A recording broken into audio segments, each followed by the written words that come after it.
In today's episode, we are going to be covering some of the facts about the Ebola 2026 outbreak, including what the virus is, where it is, and how it spreads. And symptoms and how dangerous is it and what people should do. But before we get into that, like and subscribe us on the show and help us grow.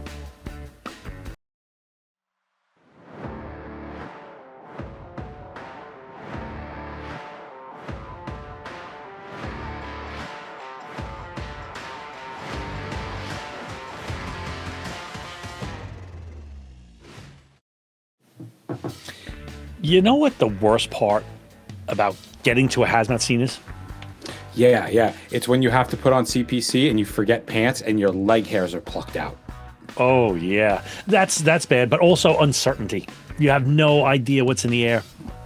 Yeah, it's the assumption that it's just a chemical. That doesn't really cut it anymore. You need answers and you need them fast.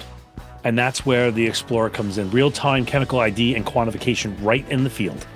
Yeah, that whole it's probably something bad, poof, out the window. This bad boy is going to tell you exactly what's there and exactly how much. So you can set up your safety zones like an adult and not a rookie, just guessing where to put the tape. Giving you defensible, quantitative data in seconds, which is going to make decision-making a hell of a lot easier. So, no more waiting. No more waiting around for answers, just good info. So go ahead, check them out, the Explorer, and stop guessing. Go to 908devices.com. Which brings me to that on hazmat calls, the question is never if radiation matters, it's when you're going to find it. Yeah, and half the time it actually comes and finds you first, which is why for unknowns, radiation is one of the first things that we check for. And because you're not seeing it, you're not smelling it. If you miss it, you're probably already in it. That is 100% true, which is why teams are running the Teledyne FLIR's defense identifinders. Yes, this isn't a one-size-fits tool. They got handheld rids, wearable personals, and even backpack systems. So whether you're the first guy on scene or the first one into the building, or you're building out the bigger picture plan, there's a FLIR device that's going to fit your job. And these aren't just theory tools. These are out there getting used every day by teams that actually rely on radiation team stuff to make it work. Go do your research on them. I promise you won't be disappointed. Search FLIR Identifinder. That's going to be FLIR Identifinder. Yes. And battery fires are they're starting to change how we think of fire suppression. And today's episode is brought to you by Rigaku Analytical Devices, who just launched their 4th generation handheld Raman meter called the Icon X. For fast, safe, and accurate chemical analyzation, visit rigakuanalytics.com. Yes, we're back with more Ebola. Oh, it's just leaking out of us at this point. I see what you did there. Oh, that's horrible. Well, so we are a week later, again, to give the date so that if anything has changed over time, make sure you do your research. It is 6/10, the day that we are recording this, and it is going to be coming out the week of the 10th. And we wanted to kind of give a rundown on the Ebola. So if this is your first time hearing that we did an Ebola show, you missed last week, go catch up with last week because there was some really great information in there. And today we're going to start off by focusing on the daily life impact, which for us isn't that much, right? If you're outside of the affected area, your daily impact on your life is going to be minimal to none at best. But oh man, if you are in one of these affected communities, you're going to be looking at a disruption in healthcare, travel, schools and workplaces. You're not going to be allowed to get together in clusters. There's going to be funerals, public gathering, emergency services. International travel can definitely be jammed up if this gets any bigger. So while we're looking at this as an isolated area right now in like the Congo and in Africa, we always want to kind of look ahead and be like, all right, but what if it does get where I am? Like, how is this going to affect me if it comes to my neighborhood within the next 6 to 12 months? And one of the things that I know people are going to be like, no, it's not true. It can't. There's going to be misinformation, just like there was during COVID, right? You're going to have things like Ebola is airborne, just like COVID. And everybody exposed is instantly contagious, or bleeding is the first sign. There'll be people doing like the herbal cures and disinfectants for Ebola. You got to remember, the accurate message is this. direct contact transmission, no transmission before symptoms, early symptoms, non-specific, and supportive care will save lives. Yeah. So, and as they start to, with especially with Ebola, it's more of the practices of the people that are allowing themselves to be contaminated and to be exposed to this stuff. So, as those cultural changes happen and people start, using PPE and not touching the dead and doing the things that they're doing to contract it, we're going to start to see certain milestones being hit. So you're going to know that this is starting to wind down a little as there's a declination in new cases. And that's going to happen as with faster turnaround times on the test. There's going to be better contact tracing so that you can kind of see where it's spreading and the governments can get a hold of it. They're gonna have less unknown cases, right? So like a random kid pops up in the middle of nowhere, that's going to be eliminated, and they're going to start to be able to go, oh, that person got it from this person got it from that, which is going to help to kind of contain everything. Worsening signs that this is getting worse would be if it started spreading in urban areas, if we started seeing healthcare workers becoming infected, if unknown cases started popping up all over the place, our death toll started rising, and it spread to insecure areas where responders can't work safely. Now, as far as the first responders and the hazmat teams, what we're going to do is use contact, droplet, and splash protection. Okay, this is going to be respiratory for aerosol generating procedures, something like intubation or whatever it might be. Suspected or confirmed Ebola with vomiting, the diarrhea, the blood, the instability. We're going to be using impermeable gowns or coveralls, double gloves, boot covers, aprons as needed, full face shields, and the fit-tested N95 or higher, which we should be spun up on because of COVID. And doffing should be supervised. It's not, honestly, it's actually a really good point, is that doffing shouldn't be just an independent thing. We should be watching and making sure that people are doing it right, because downrange or later in the day, that could have an impact for the whole team. So, things like intubation or listening to lungs, ventilation, those things are going to raise our risk. Now, what do you mean by raising your risk, right? What is, in order to have your risk raised, you're going to have a significant exposure, but we need to kind of define what a significant exposure means, because from disease to disease, significant exposure could mean a lot of different things. For COVID, it was simply just, walking through the supermarket had the potential for a significant exposure. With Ebola, it's a little bit different. Significant exposure with Ebola means unprotected contact with a mucous membrane, broken skin, some kind of like a Sharps injury, like you get stuck with a dirty needle, direct skin and PPE contamination with blood or bodily fluids from a confirmed case. And when we say confirmed, we mean they already have a fever. They're at the later end stages of the disease process. So the decon should be focused on the safe doffing. And we want to do specific things when it comes to that doffing, right? We want to do the proper hand hygiene washes. We want to make sure that we're washing with EPA-registered hospital disinfectants that are specifically approved for Ebola. And that's important because Ebola is one of these tricky little buggers that is a non-enveloped virus, which means that it can be a little bit more difficult for the disinfectants, the things that go in there and they oxidize parts of the virus to make it inactive, to actually get in there. And the things that we've learned from previous experiences with this is that it has to be identified early. It has to be isolated fast. We have to inform the public, which is kind of what we're trying to do right now, even though this isn't the public. You're probably more of a first responder if you're listening to this. Understanding all of these things is going to help us be ready in case we get something that arrives on scene.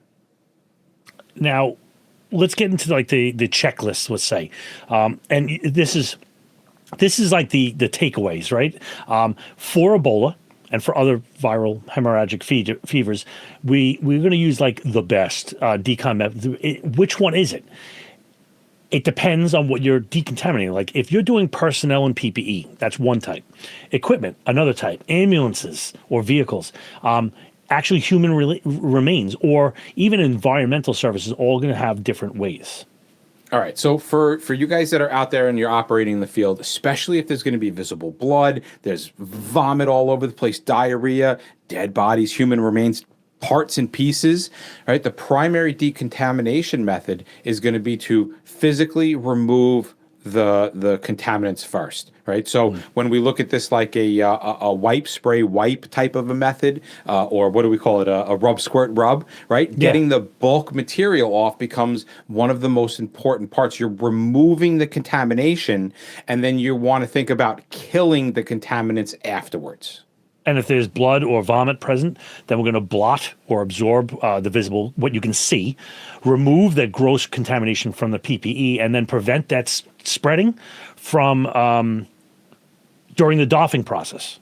Right. That's why this first part, this wipe part or blot part, is so important, because the process of absorbing and wiping is going to help to control the product. That's going to help it remove it, and that way, when we put the disinfectant, whether it's an EPA disinfectant on a person, or if it's going to be like bleach or even Dahlgren on equipment, we can concentrate the material on the residual and not the bulk.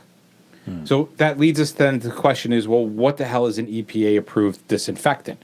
So after the gross contamination is removed, we want to perform a decon, we want to perform a disinfectant with something that has already been known to destroy Ebola. So, for example, a lot of agencies are going to use the 0.5 sodium hypochlorite solution, which is about, like 5,000 parts per million of available chlorine. There's also the List Q within the EPA for disinfectants, and that is for emerging viral pathogens. So if your disinfectant says it's an EPA List Q, you're kind of good to go. And you really want to stick with this idea of hospital-grade disinfectant for Ebola virus, because that's going to have a tremendous amount of strength to it, and we want that strength to be able to get into that non-enveloped Ebola and really break apart and oxidize pieces of it. So if we're going to mix our bleach up, right, our sodium hypochlorite, we're going to use 0.5% for contaminated surfaces. That's not living, right?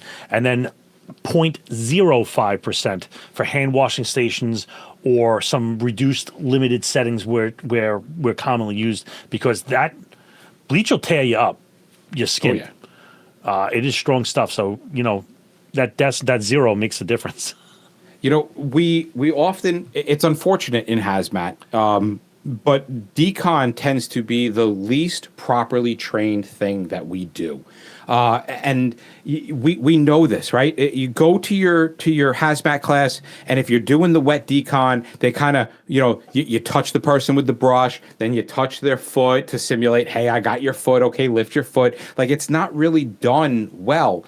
And one of the biggest lessons that was learned from the 2014 outbreak was that the process of doffing and the decon actually posed a significant risk event. Like, this isn't just like I'm just kind of doing the steps to do the steps. Like, I'm not really going to get sick. There were people that didn't decon and doff properly, and they got sick just because the doffing and the decon process weren't done properly.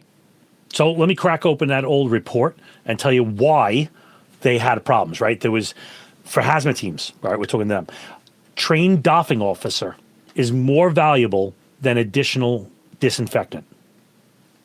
I don't mind that. That's not a position that people think of. The doffing officer? Are you serious? Right. So what do you think? Like, when you say a doffing officer, I'm thinking, okay, there's going to be a person whose sole job is to watch the interaction between the decon technician and the person being deconned and make sure everything is done perfectly, right? That's kind of what we're getting at here. Right. But that was the initial thought, is that, like, okay, I'm going to have a officer assigned to decon. That's fair enough, and that's real. But then they're saying, like, hey, if we have one more guy supervising them post decon, getting out of suit, that would further reduce contamination. So I don't think that's a bad idea. All right, and here's the sequence. This is what they said in the report. Gross contamination reduction. Then your outer glove decon, removal of the contaminated layers. Then you do your hand hygiene and glove disinfection, take off your PPE, go to medical monitoring. But first, we are going to be talking a little bit about battery fires because they are changing how we think about fire suppression. Because for years it was water, water, water, and cool it down and chase it and hope it stays out. And now with all of these lithium ion jobs that are going around, right, the thought process is no longer, well, we have to put the fire out, right? That's not the sole focus. Now it's about controlling it, keeping it from propagating and stopping the reignition cycle. Which is where some of these newer agents start to actually make some sense. And that's where TRF starts to walk into the focus, and they are from Fire Suppression Solutions. What I like about this fluid is it doesn't actually just like, work all the time. Well, it does. In my experiences, it does work all the time, but it's going to fit into multiple different places within this suppression control and trying to prevent propagation cycle. It's another tool in the toolbox, and it is definitely something that we want to break out when our traditional playbook doesn't come into fruition. Yeah, exactly. And so you've got to get something that can be applied early, can limit the spread, and gives you another option besides just flooding the thing with water and waiting. Yeah, and depending on how your team operates, they've got a whole bunch of different ways to set up this solution. They've got smaller portable containers all the way up to like the bulk kits when you have a really big response. So this isn't about us just saying, this is the answer. This is us saying that the problem has changed. And this is one of those tools that might make sense for your playbook. So go look them up. Don't just take our word for it. Fire Suppression Solutions. You can hit the link in the show notes and see how TRF could fit into your response model. Hey, you know what I love about the city? Pastrami for me. Honestly, I'm a fat fuck. It's pastrami. It's, e-scooter gangs. Oh, they're killing me. Oh, e-scooter. Yeah, because I got to tell you, nothing screams hazmat like a moped with a battery that's about to go nuclear. And that's where the Obexian FR saves the day. Yeah, lightweight, mobile-friendly, designed for first responders because the last thing we need is extra weight when things are heating up. And it's third-party tested to lower toxic gases below the ideal H levels. Which means it's protecting your lungs while you're putting that scooter fire out. So, if you need more, FR comes by the pallet or in certified poly drums. Which is great when your buckhole puckers and you go, oh my God, we're going to need a lot of this. Yeah, so protect your team and your lung and go to thehazmatguys.dgeo.com. That's thehazmatguys.dgeo.com. All right. Now, one of the things that we talk about a lot with Ebola, because it's how it spreads so quickly, is human remains, right? If we think about when you're most likely to get a significant exposure, it's when somebody is at the end of their life or they have already passed. And human remains represents the highest risk situation. The WHO, or the WHO, and the CDC guidance generally... Who? Is there an owl in this room? They generally emphasize minimal bodily handling, not embalming, right? They don't want anybody working on these bodies.